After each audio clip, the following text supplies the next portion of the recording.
ময়মনসিং কাছারিঘাট যেখানে বাণিজ্য মেলা শুরু হয়, যা বাণিজ্য মেলার প্রস্তুতি কাজ চলছে।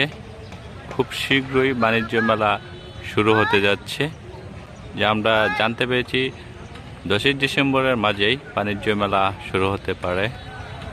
দেখা যাচ্ছে অনেক দোকানপাট অলরেডি বসে গিয়েছে, তারা ক্রেতা বিক্রেতা চলছে।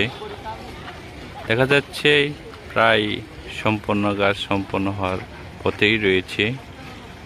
যারা বাণিজ্য মেলার আসার জন্য অপেক্ষা আকাঙ্ক্ষা করছেন, তাদের কাঙ্ক্ষিত সময় এসে গিয়েছে। খুব শীঘ্রই তারা বাণিজ্য মেলায় আসতে পারবেন। যারা আত্মীয় স্বজন রয়েছে এবং ভাই বন্ধু বান্ধব রয়েছে,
আমরা কত 2-3 ফিট আর 2 ফিট 5 ফিট 25 ফিট